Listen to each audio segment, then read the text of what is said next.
¿Alguna vez te has preguntado por qué algunas personas parecen estar espiritualmente bloqueadas, como si algo invisible les impidiera avanzar hacia la plenitud de su vida? Este sentimiento de estar atrapado o distante de Dios es más común de lo que imaginas.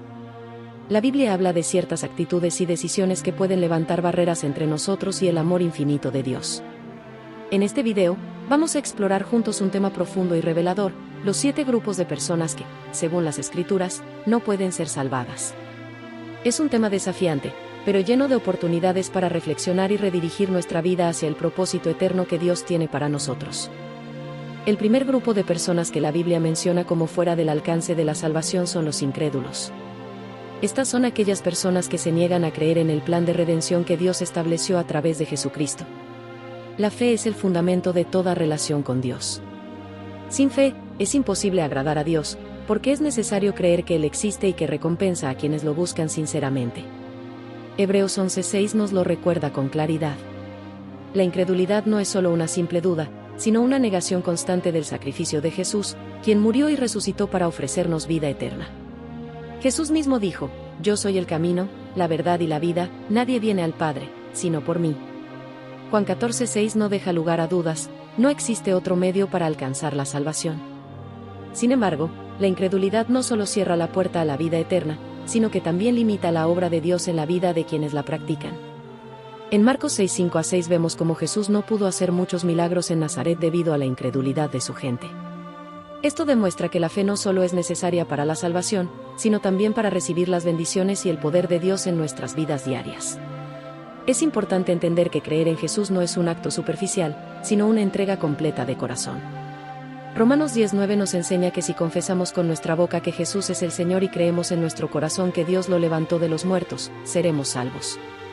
Esta fe transforma, da propósito y nos reconcilia con Dios. Pero, ¿qué ocurre cuando alguien decide permanecer incrédulo?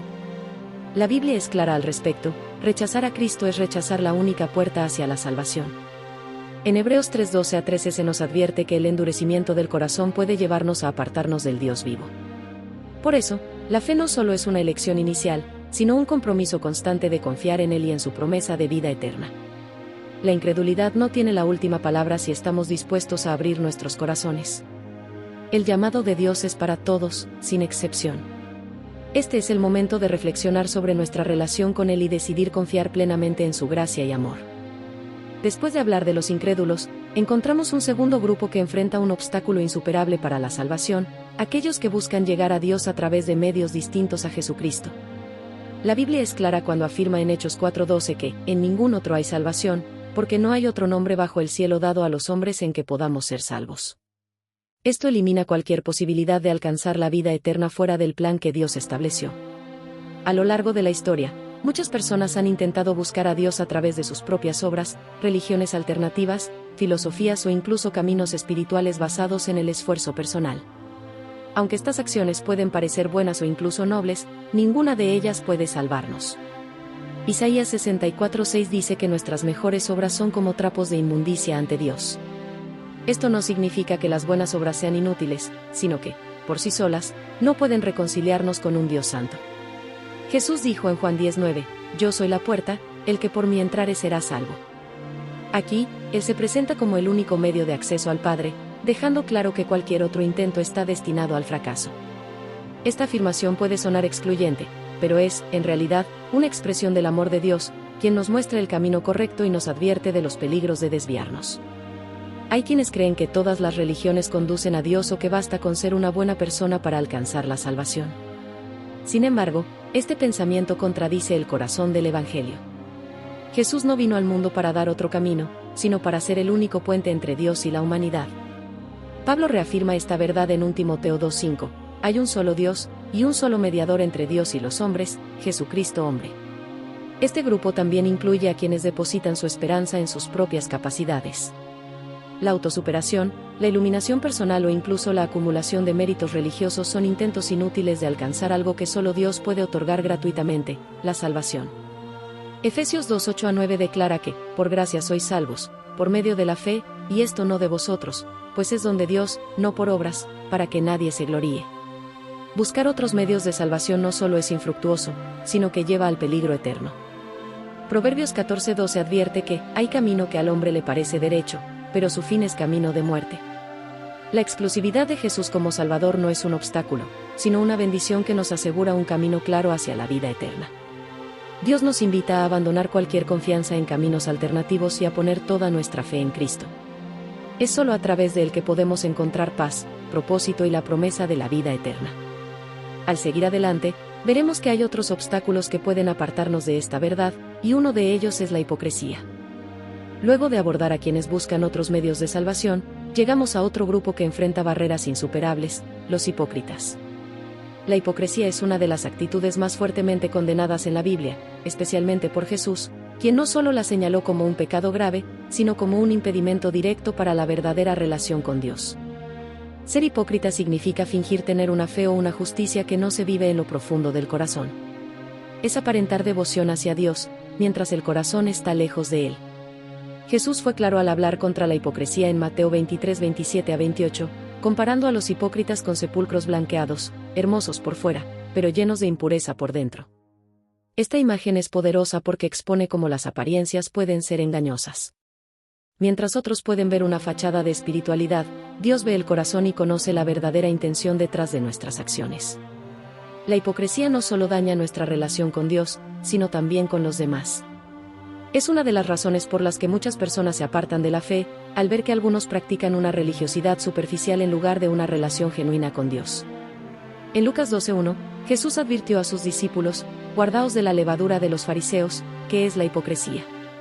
La hipocresía actúa como una levadura que se expande, contaminando y destruyendo la autenticidad de nuestra fe. Un ejemplo claro de hipocresía en la Biblia es el de Ananías y Zafira en Hechos 5:1-11. Este matrimonio pretendió dar todo lo que habían recibido por la venta de una propiedad, pero en realidad retuvieron una parte. Su intención no era honrar a Dios, sino obtener reconocimiento de los demás. El resultado fue trágico, pues murieron a causa de su mentira. Este relato nos muestra que Dios no tolera la hipocresía, porque va en contra de su santidad y verdad. La hipocresía también puede manifestarse en pequeños actos cotidianos, como rezar o participar en actividades religiosas solo para ser vistos y admirados por otros. Jesús dijo en Mateo 6:5 que aquellos que oran para ser vistos por los hombres ya tienen su recompensa, dejando claro que Dios no se complace en una adoración fingida. La verdadera fe no se trata de aparentar, sino de vivir en sinceridad y humildad delante de Dios. Isaías 29:13 nos recuerda que el Señor rechaza a quienes lo honran solo con los labios mientras su corazón está lejos de Él. La adoración verdadera viene de un corazón transformado, no de actos externos diseñados para impresionar. Dios no puede salvar a los hipócritas porque su fe no es auténtica. Por fuera parecen justos, pero por dentro no han permitido que el Espíritu Santo los transforme. Para superar la hipocresía, debemos examinar constantemente nuestras motivaciones y pedirle a Dios que nos purifique.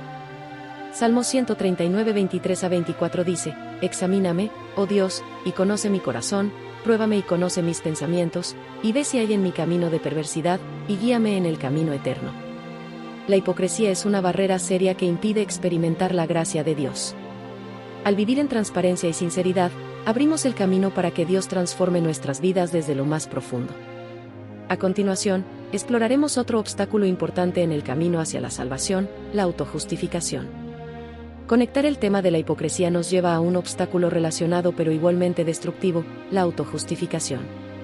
Este grupo está compuesto por aquellos que creen que pueden alcanzar la salvación por sus propios méritos, ignorando la gracia de Dios y el sacrificio de Jesús.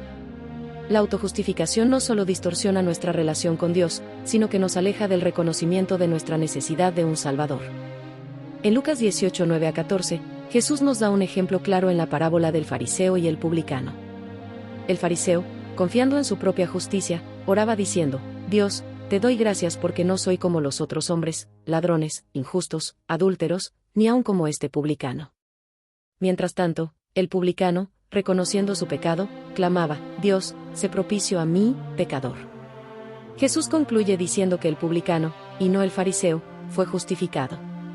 Esta enseñanza deja claro que la autojustificación es incompatible con la salvación, porque niega nuestra dependencia total de la gracia de Dios. La autojustificación surge del orgullo, esa voz interna que nos dice que somos suficientemente buenos, que nuestras buenas obras son suficientes o que podemos ganar el favor de Dios. Sin embargo, Isaías 64:6 nos recuerda que nuestras mejores obras son como trapos de inmundicia delante de un Dios santo. Este pasaje subraya que nuestra justicia humana jamás podrá igualar la justicia perfecta de Dios. En Efesios 2:8-9, Pablo refuerza esta verdad al decir: por gracia sois salvos, por medio de la fe, y esto no de vosotros, pues es don de Dios, no por obras, para que nadie se gloríe. La salvación no es algo que podamos ganar ni merecer, sino un regalo inmerecido que Dios nos ofrece a través de Jesucristo. Quienes buscan justificarse a sí mismos están rechazando este don precioso. Otro problema con la autojustificación es que nos lleva a ignorar el sacrificio de Cristo. Si pudiéramos salvarnos por nuestras propias obras, el sacrificio de Jesús en la cruz sería innecesario. Gálatas 2:21 dice: no desecho la gracia de Dios, pues si por la ley fuese la justicia, entonces por demás murió Cristo. Este versículo deja claro que depender de nuestra justicia es rechazar el sacrificio de Jesús. La autojustificación no solo nos aleja de Dios, sino que también nos lleva a juzgar a los demás desde una posición de superioridad moral. En Mateo 7:3-5, Jesús advierte contra este comportamiento al preguntar: ¿por qué miras la paja que está en el ojo de tu hermano, y no echas de ver la viga que está en tu propio ojo? Este juicio es el resultado de creer que somos mejores o más justos que los demás, algo que Dios aborrece. Dios no puede salvar a los autojustificantes porque ellos mismos rechazan la salvación al no reconocer su necesidad de depender totalmente de Él. La justicia que salva no proviene de nuestras obras, sino de la fe en Cristo. Filipenses 3:9 lo dice claramente: y ser hallado en Él, no teniendo mi propia justicia, que es por la ley, sino la que es por la fe de Cristo, la justicia que es de Dios por la fe. Para abandonar la autojustificación, necesitamos humildad. Reconocer que no somos suficientes por nosotros mismos y que necesitamos desesperadamente la gracia de Dios es el primer paso hacia una relación auténtica con Él. Solo cuando dejamos de confiar en nuestras propias obras podemos experimentar el poder transformador de la fe. El próximo grupo nos lleva aún más lejos en el camino de la separación de Dios, aquellos que caen en blasfemia contra el Espíritu Santo. Después de hablar de la autojustificación, que nos aleja de la gracia de Dios, llegamos a un grupo cuya separación de Él es aún más grave: los blasfemos. Este grupo está compuesto por quienes no solo rechazan a Dios, sino que lo deshonran activamente con sus palabras y acciones, mostrando desprecio hacia su santidad. La blasfemia contra el Espíritu Santo es presentada en la Biblia como un pecado de consecuencias eternas, porque implica un rechazo total y consciente de la obra de Dios. En Mateo 12:31-32, Jesús advierte: todo pecado y blasfemia será perdonado a los hombres, pero la blasfemia contra el Espíritu no les será perdonada. Este versículo señala que, aunque Dios está dispuesto a perdonar todos los pecados, la blasfemia contra el Espíritu Santo es única en su gravedad. Es el pecado imperdonable porque representa un rechazo deliberado y persistente de la verdad de Dios, incluso cuando se conoce plenamente. Un ejemplo de blasfemia lo vemos cuando los fariseos acusaron a Jesús de expulsar demonios por el poder de Satanás, negando así la obra del Espíritu Santo en su ministerio. Este acto no fue ignorancia, sino un rechazo consciente de lo que sabían que era verdad. La blasfemia no es solo hablar mal de Dios, sino atribuirle maldad a lo que es santo y puro. La blasfemia también puede manifestarse cuando se ridiculizan las obras de Dios o se desestima el sacrificio de Jesús. Hebreos 10:26-27 dice: si pecamos voluntariamente después de haber recibido el conocimiento de la verdad, ya no queda más sacrificio por los pecados, sino una horrenda expectación de juicio. Este pasaje deja claro que rechazar a Cristo y al Espíritu Santo después de haber conocido la verdad es un acto de rebelión que lleva a la condenación. El peligro de la blasfemia es que endurece el corazón de tal manera que se vuelve incapaz de arrepentirse. Hebreos 6:4-6 nos advierte que aquellos que han sido iluminados, han probado el don celestial y han participado del Espíritu Santo, pero luego rechazan a Dios, se colocan en una posición de completa separación de Él. Aunque la blasfemia contra el Espíritu Santo es imperdonable, no todos los actos de blasfemia son iguales. El apóstol Pablo admitió en 1 Timoteo 1:13 que había sido blasfemo, pero que recibió misericordia porque actuó en ignorancia e incredulidad. Esto nos recuerda que Dios está dispuesto a perdonar incluso las palabras o acciones blasfemas si hay un arrepentimiento genuino. La gravedad de la blasfemia contra el Espíritu Santo radica en que es un rechazo total de la obra de Dios en nuestras vidas. Cuando se niega al Espíritu Santo, quien es el que nos guía al arrepentimiento y a la salvación, se cierra la puerta a cualquier posibilidad de redención. Es como apagar la única luz que puede guiarnos fuera de la oscuridad. Para evitar caer en este pecado, debemos cuidar nuestras palabras, reconocer la santidad de Dios y permitir que el Espíritu Santo actúe en nosotros. Proverbios 18:21 dice: La muerte y la vida están en poder de la lengua. Nuestras palabras tienen un peso eterno, y usarlas para honrar a Dios es esencial para mantener una relación genuina con Él. En el siguiente punto, exploraremos otro grupo que enfrenta la separación eterna de Dios, aquellos que han conocido la verdad, pero deciden abandonarla deliberadamente, los apóstatas. Tras explorar el impacto de la blasfemia, llegamos a otro grupo que enfrenta consecuencias eternas, los apóstatas. Este término describe a quienes, después de haber conocido y aceptado la verdad del Evangelio, deciden abandonarla y rechazarla deliberadamente. La apostasía no es un error momentáneo ni una simple duda, sino un acto consciente de dar la espalda a Dios y a su salvación. La Biblia nos advierte con seriedad sobre este tema. En Hebreos 6:4-6 leemos: es imposible que los que una vez fueron iluminados, gustaron del don celestial, fueron hechos partícipes del Espíritu Santo, y asimismo gustaron de la buena palabra de Dios y los poderes del siglo venidero, y recayeron, sean otra vez renovados para arrepentimiento. Este pasaje muestra que la apostasía es más que una caída temporal, es un rechazo definitivo de la fe. Un ejemplo trágico de apostasía en las Escrituras es el de Judas Iscariote. Aunque estuvo cerca de Jesús, fue testigo de sus milagros y recibió sus enseñanzas, eligió traicionarlo por unas monedas de plata. Su decisión no fue un simple error, sino una rebelión consciente contra la verdad que había experimentado. La apostasía no solo implica un abandono personal de la fe, sino también un impacto devastador en otros. Pedro 2:20-21 advierte: si habiéndose escapado de las contaminaciones del mundo por el conocimiento del Señor y Salvador Jesucristo, enredándose otra vez en ellas son vencidos, su postrer estado viene a ser peor que el primero. Mejor les hubiera sido no haber conocido el camino de la justicia, que después de haberlo conocido volverse atrás. Este texto resalta la gravedad de conocer la verdad y luego rechazarla. El apóstata no solo se aparta de Dios, sino que también corre el riesgo de endurecer su corazón al punto de no poder arrepentirse. Hebreos 10:26-27 lo describe de manera contundente: si pecamos voluntariamente después de haber recibido el conocimiento de la verdad, ya no queda más sacrificio por los pecados, sino una horrenda expectación de juicio. La apostasía no ocurre de la noche a la mañana. A menudo comienza con pequeños compromisos, un alejamiento gradual de la comunión con Dios, la pérdida del interés en su palabra y la atracción por las cosas del mundo. Pablo menciona además en 2 Timoteo 4:10, diciendo: porque demás me ha desamparado, amando este mundo. Este ejemplo nos recuerda que el amor por las cosas temporales puede conducir al abandono de la fe. Dios no puede salvar a los apóstatas porque ellos mismos rechazan su oferta de salvación. Sin embargo, su amor nos llama constantemente a permanecer firmes en la fe. En Hebreos 3:12-13 se nos exhorta: mirad, hermanos, que no haya en ninguno de vosotros corazón malo de incredulidad para apartarse del Dios vivo. Antes exhortaos los unos a los otros cada día, mientras se dice, hoy. La fidelidad a Dios requiere una decisión diaria de seguirlo y permanecer en su camino. Perseverar en la fe no solo nos protege de la apostasía, sino que también nos mantiene en una relación viva y transformadora con Él. En el último grupo, veremos a aquellos que ya no tienen oportunidad de arrepentimiento, los muertos. Concluyendo nuestra reflexión sobre los apóstatas, llegamos al último grupo de personas que no pueden ser salvadas, los muertos. Este grupo enfrenta una verdad ineludible: la oportunidad de aceptar la salvación se limita únicamente a esta vida. Una vez que una persona fallece, su destino eterno está sellado, y ya no hay espacio para el arrepentimiento ni para decisiones que alteren su relación con Dios. La Escritura es clara al respecto. En Hebreos 9:27 leemos: está establecido para los hombres que mueran una sola vez, y después de esto el juicio. Este versículo elimina cualquier posibilidad de segundas oportunidades después de la muerte. Mientras vivimos, Dios nos da la libertad de decidir, pero una vez que partimos de esta vida, enfrentamos las consecuencias de nuestras elecciones. Jesús nos ilustra esta realidad en la parábola del rico y Lázaro, en Lucas 16:19-31. En esta historia, el rico, tras vivir una vida llena de placeres pero sin compasión, se encuentra en tormento después de su muerte. Intenta advertir a sus hermanos, pero se le dice que tienen a Moisés y los profetas, dejando en claro que la decisión debía haberse tomado en vida.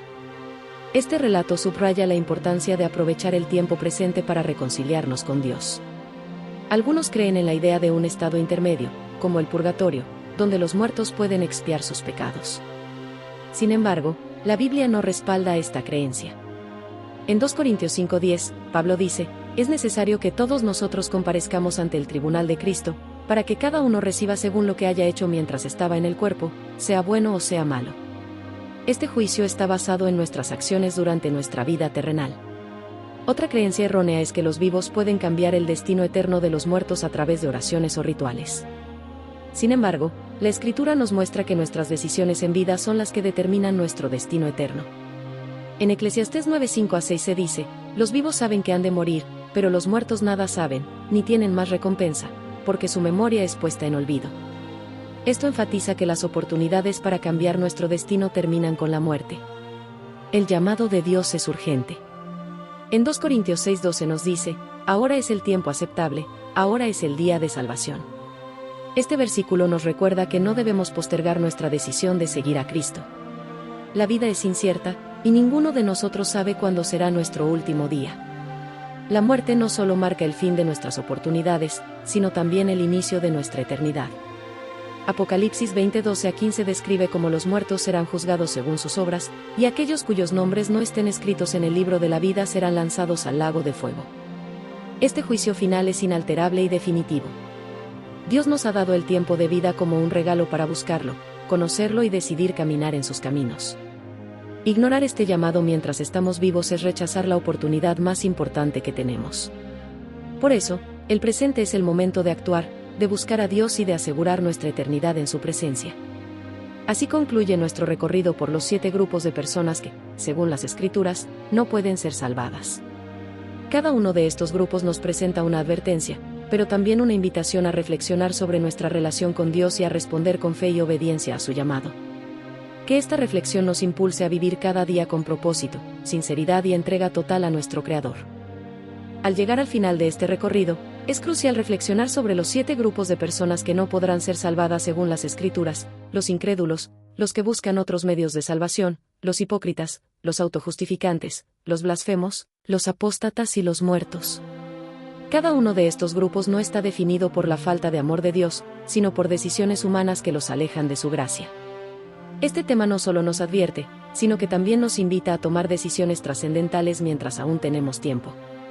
La Biblia nos enseña que Dios es paciente, no queriendo que ninguno perezca, sino que todos procedan al arrepentimiento. 2 Pedro 3:9. Esto demuestra que, aunque los obstáculos que hemos explorado son reales, también lo es el deseo de Dios de salvarnos. Sin embargo, su paciencia no debe ser malinterpretada como una oportunidad para postergar la decisión de seguirlo. La vida es breve y frágil, y nuestras elecciones aquí y ahora determinarán nuestro destino eterno. En Hebreos 2:13 nos advierte: ¿cómo escaparemos nosotros, si descuidamos una salvación tan grande?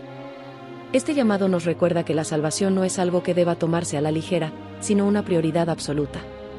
Ignorarla o creer que habrá otra oportunidad después de la muerte es una de las mayores mentiras que podemos creer.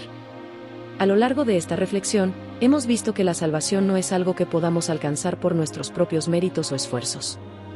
Efesios 2:8-9 deja claro que somos salvos por gracia, mediante la fe, y no por obras.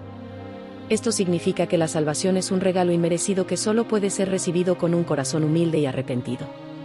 La conexión entre los diferentes grupos nos muestra un patrón común: el rechazo de Dios, ya sea por incredulidad, hipocresía, autojustificación o desobediencia deliberada. Sin embargo, este rechazo no tiene por qué ser definitivo. Mientras estemos vivos, la gracia de Dios está disponible para todos los que decidan aceptarla. En Isaías 55:6-7 se nos insta: buscad a Jehová mientras pueda ser hallado, llamadle en tanto que está cercano. Nuestra respuesta a este llamado debe ser inmediata y sincera. No basta con simplemente escuchar o entender el mensaje, debemos permitir que transforme nuestra vida. En Mateo 7:21, Jesús dice: no todo el que me dice, Señor, Señor, entrará en el reino de los cielos, sino el que hace la voluntad de mi Padre que está en los cielos. Este pasaje nos recuerda que la fe verdadera siempre se manifiesta en obediencia y acción. La conclusión de este tema no es solo una advertencia, sino una invitación llena de esperanza. Dios ha abierto la puerta de la salvación para todos, pero depende de cada uno de nosotros decidir si la cruzamos o no. Su amor y justicia trabajan juntos para ofrecernos una vida plena aquí y una eternidad gloriosa junto a Él. Hoy es el día para examinar nuestras vidas y asegurarnos de que no pertenecemos a ninguno de estos grupos. Es el momento de buscar a Dios con sinceridad, aceptar su gracia y permitir que transforme nuestro corazón. Que esta reflexión no quede solo como un mensaje escuchado, sino como una oportunidad para dar un paso hacia el propósito eterno que Dios tiene para cada uno de nosotros.